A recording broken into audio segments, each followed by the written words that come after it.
Hello everybody, आज हम एक नया टॉपिक लेकर आ रहे हैं। Blood relation. ब्लड रिलेशन यानी कि रक्त संबंध। रक्त संबंध व्यक्ति जब जन्म लेता है उसी के साथ में उसके बहुत सारे रिश्ते प्रारंभ से ही जुड़ जाते हैं और फिर उसके बाद में जब व्यक्ति का एक उम्र के बाद विवाह होता है तो विवाह की साइड से पत्नी की तरफ के बहुत सारे रिश्ते उसके साथ में जुड़ते हैं। तो इन्हीं रिश्तों के आधार पर कुछ समूह के रूप में, फिर कुछ एक दूसरे से रिलेटेड के रूप में प्रश्न होते हैं, जिन प्रश्नों को इसमें हल करना रहता है।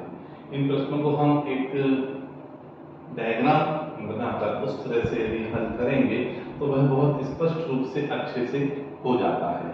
इन प्रश्नों को प्रारंभ करने के पहले हम कुछ रिश्तों की यहाँ पर बात कर लें, जिसके पश्चात हम ब्लड रिलेशन के प्रश्नों को करेंगे। यहाँ पर आप बोर्ड पर देख रहे हैं, जो मैंने पहले से ही लिख दिया है। ये कुछ रिश्ते हैं। इसमें पिता के माता पिता, पिता के माता पिता कहलाते हैं दादा दादी। जिनके दादा दादी कहलाते हैं वो क्या कहलाते हैं? उनके पोता और पोती। तो ये रिलेशन होता है पोता पोती और दादा दादी का। पिता का भाई, पिता का भाई छोटा भाई है तो चाचा, और बड़ा भाई है तो ताऊ। और जो बच्चे होंगे वो कहलाएंगे भतीजा और भतीजी। पिता के भाई की पत्नी, जो चाचा की पत्नी होगी चाची हो जाएगी, और ताऊ की पत्नी क्या होगी? ताई हो जाएगी। और जो बच्चे कहलाएंगे वो भतीजा और भतीजी।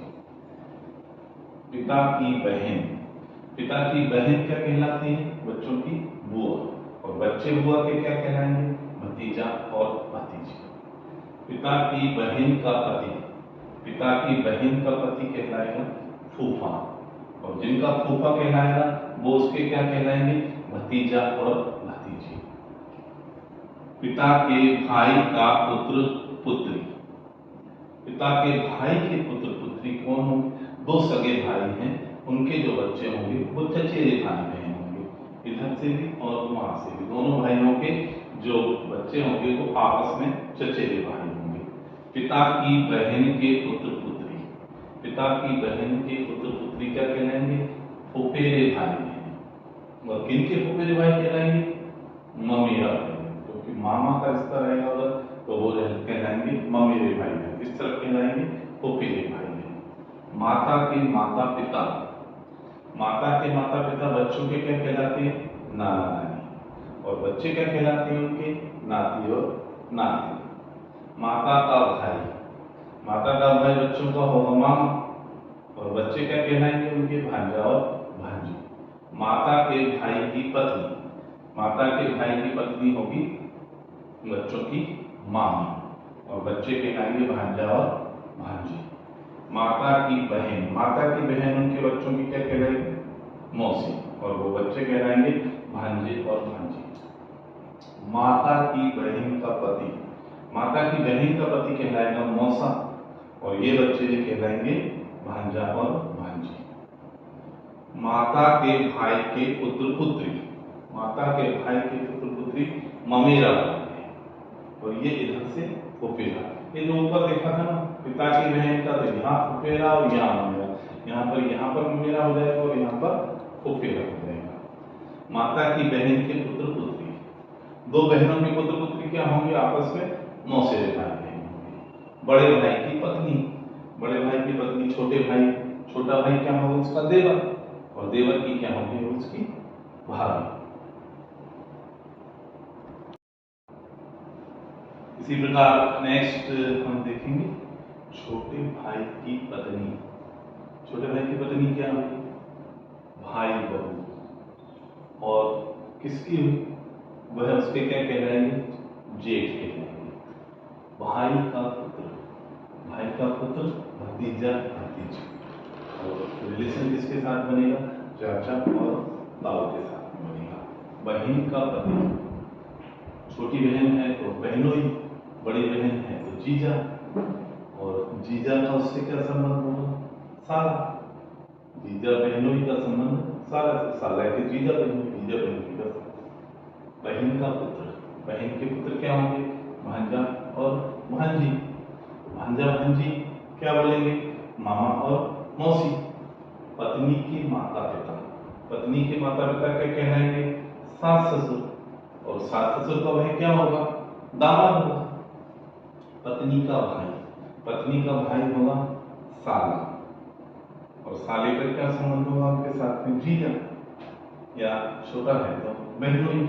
पत्नी के भाई की पत्नी, पत्नी के भाई की पत्नी क्या कहलाएगी? सहलज, और वो सहलज उनको क्या बोलेगी? जीजा। पत्नी की बहन, पत्नी की बहन होगी संबंधित की साली, और साली के वो क्या होंगे? जीजा। पत्नी की बहन का पति, दो बहनें तो उनके जो दोनों पति हैं वो आपस में क्या कहलाएंगे? साड़ू भाई, इसलिए दोनों तरफ साड़ू आ जाएगा। पत्नी की बहन का पति, पत्नी की बहन का पति, पत्नी का क्या कहलाएंगे? पत्नी की बहन, पहले पत्नी की बहन, पत्नी की बहन कहलाएगी ननद, और वो क्या बोलेंगे इसको? ननद, भाभी। पत्नी की बहन का पति, पत्नी की बहन का पति जैसे ननद है तो ननद का पति नंदोई, और नंदोई की वो कौन रहेंगी? भाभी। पुत्र की पत्नी, पुत्र की पत्नी होगी बहू, और बहू के क्या होंगे? वो बहू के होंगे सास ससुर। पुत्री का पति, पुत्री का पति होगा दामाद, और दामाद के क्या होंगे? सास ससुर।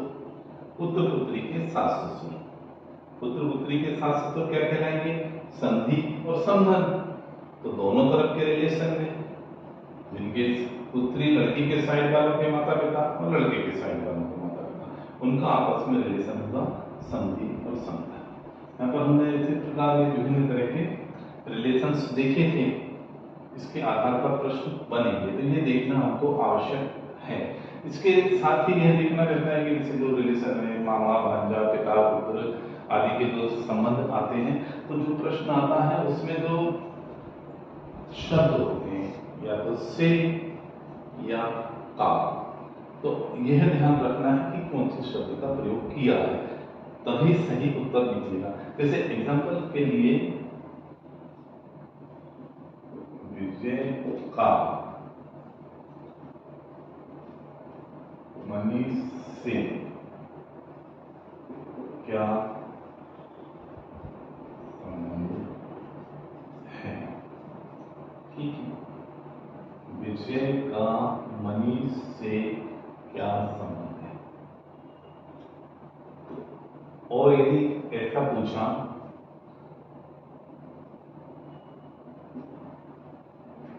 मनीष का विजय से क्या संबंध है? ठीक है, तो दोनों में स्थिति अलग बनेगी। विजय का मनीष से क्या संबंध है? अब यदि विजय पिता है और मनीष पुत्र है,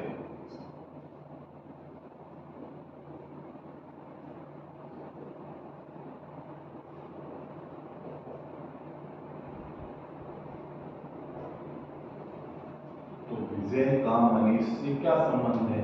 तो यहां पर आ जाएगा पिता। उत्तर में क्या कहलाएगा? विजय पिता है किसका? मनीष का।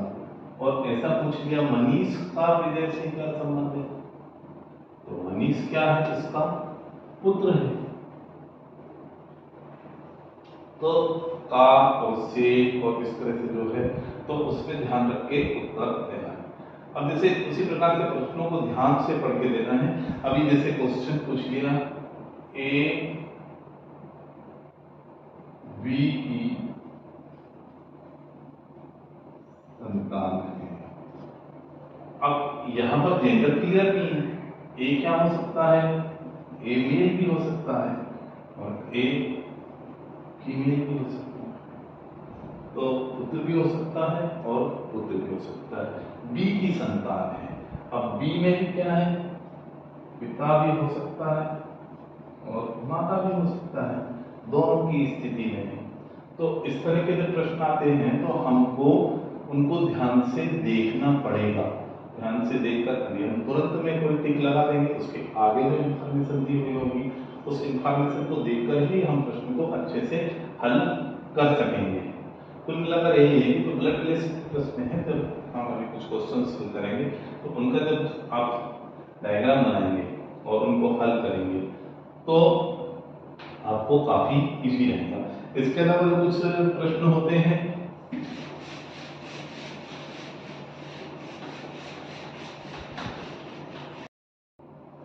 यहाँ पर हम कुछ स्थितियां देखेंगे जो प्रश्नों में पूछी जाती हैं। अजय के पिता का इकलौता पुत्र, तो अजय के पिता का इकलौता पुत्र कौन होगा?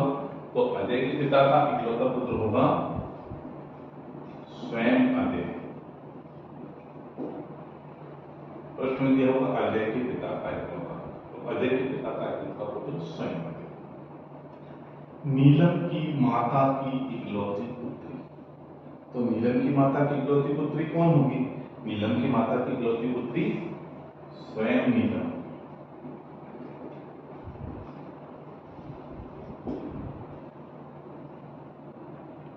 अजय के दादा का इकलौता पुत्र, अजय के दादा का इकलौता पुत्र कौन होंगे? अजय के पिता। अजय के पिता होंगे उसके दादा के इकलौते पुत्र। नीलम की सास की इकलौती बहू, और नीलम की सास की इकलौती बहू कौन होगी? स्वयं नीलम।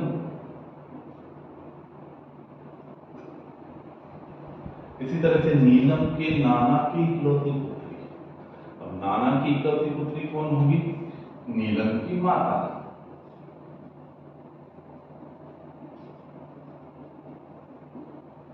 तो कुछ इंफॉर्मेशन इस तरह से दी जाती है, तो जिसमें वो अजय ना लिखकर अजय के पिता का इकलौता पुत्र लिखेंगे, या नीलम ना लिखकर नीलम की माता की इकलौती पुत्री लिखेंगे। तो हमें यहाँ देखकर समझकर उसको हल करना रहेगा। अभी हमने इसके जो बेसिक कॉन्सेप्ट समझे, इसके बाद में हम जो अगले वीडियो में इसके प्रश्नों को हल करेंगे और हर तरह के प्रश्नों को हल करेंगे। इन प्रश्नों को हल करने के बाद आप किसी भी कॉम्पिटिटिव एग्जाम में ब्लड रिलेशन से संबंधित सभी प्रश्न आसानी से हल कर सकेंगे। तो हमारे आगामी वीडियो को देखने के लिए चैनल को अवश्य ही सब्सक्राइब कीजिए और बेल आइकन बटन को दबाना ना भूलें, जिससे हमारे समस्त नोटिफिकेशन आपको समय पर मिल सके।